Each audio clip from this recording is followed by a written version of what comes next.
નમસ્કાર, આપ જોઈ રહ્યા છો યુટીસી ન્યૂઝ।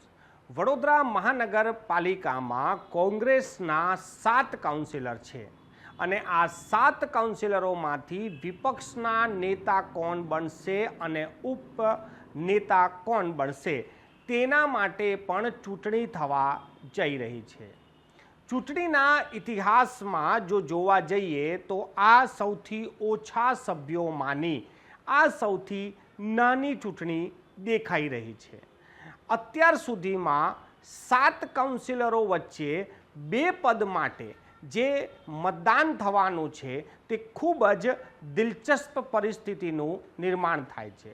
કોંગ્રેસ આને આંતરિક લોકશાહી કહે છે, પરંતુ જો બીજી તરફ આપણે જોવા જઈએ તો આ આંતરિક લોકશાહી તો છે, પરંતુ આંતરિક લોકશાહીની જરૂરત કેમ પડે છે?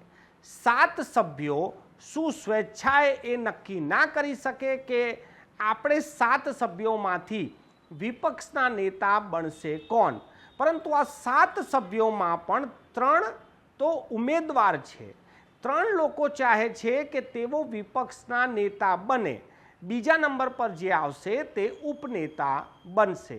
વડોદરા મહાનગરપાલિકામાં જે 70 સીટો 76 સીટોની જે કોર્પોરેશન છે તેમાંના માત્ર 7 કાઉન્સિલર છે જે કોંગ્રેસના છે અને હવે આ 7 કાઉન્સિલરો વચ્ચે પણ વિપક્ષી નેતા બનવા માટેની ચૂંટણી યોજાવા જઈ રહી છે।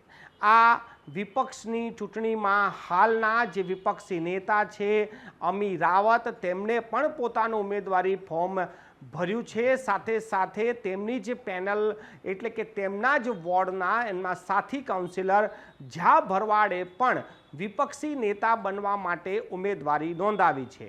જ્યારે કોંગ્રેસના સૌથી વરિષ્ઠ નેતામાંના એક ચંદ્રકાંત શ્રીવાસ્તવ, તેઓએ પણ આ વિપક્ષના નેતા માટેની ઉમેદવારી નોંધાવી છે।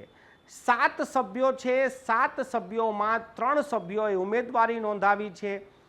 આ 7 સભ્યોમાં જે 3 સભ્યો છે જેમને ઉમેદવારી નોંધાવી છે તેમને જો 3 સભ્યોનો સમર્થન મળી જાય તો તેઓ વિપક્ષના નેતા બની જાય, કેમ કે વિપક્ષના નેતા બનવા માટે 7માંથી વધુ વોટ જોઈએ, એટલે કે 4 જોઈએ। 4 સભ્યો જેના તરફી હશે તે વિપક્ષના નેતા બની જશે। એક તો પોતે ઉમેદવાર જ પોતાનો મત આપશે, બાકી એમને 3 જોઈએ, એટલે 6માંથી 3 જેને સમર્થન મળી ગયું તે વિપક્ષના નેતા બની જશે। એટલે કોર્પોરેશનમાં એટલે વડોદરા મહાનગરપાલિકામાં વિપક્ષના નેતા બનવા માટે ઉમેદવારે માત્ર 3 સમર્થક જોઈએ। આ ખૂબ જ દિલચસ્પ ચૂંટણી થવા જઈ રહી છે કાલે। ગુજરાત કોંગ્રેસે આ નક્કી કર્યું છે કે 4 મહાનગરો અને ત્યારબાદ જિલ્લા પંચાયતમાં આ જ પ્રકારે નેતાઓની ચૂંટણી કરવામાં આવશે, એટલે ચૂંટાયેલા સભ્યોની ચૂંટણી કરવામાં આવશે।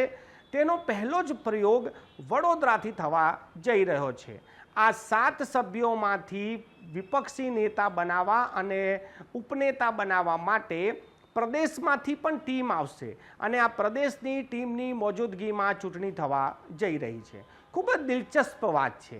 એક નજરે જોઈએ તો લાગે છે કે આ આંતરિક લોકશાહી છે, પરંતુ બીજી તરફી જોવા જઈએ તો આ વાતનો પણ ઇનકાર ના કરી શકાય કે આ 7 સભ્યોમાં પણ એકજૂટતા નથી, એક વિચાર નથી કે આપણો નેતા કોણ હશે।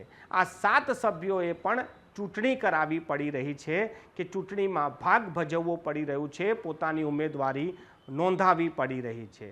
અલગ અલગ 2 તસવીરો છે। કોંગ્રેસ આને આંતરિક લોકશાહી માને છે, ત્યારે બીજી તરફ લોકો એવું પણ કહી રહ્યા છે કે કોંગ્રેસમાં 7 સભ્યોમાં પણ એકબીજા સાથે બનતું નથી, એટલે આ વિખવાદ થવાનો હતો, જેના કારણે હવે ચૂંટણી થઈ રહી છે।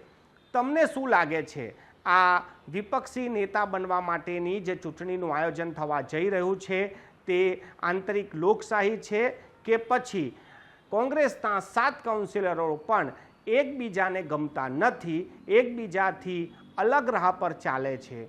આપ નીચે કોમેન્ટ બોક્સમાં કોમેન્ટ કરી શકો છો।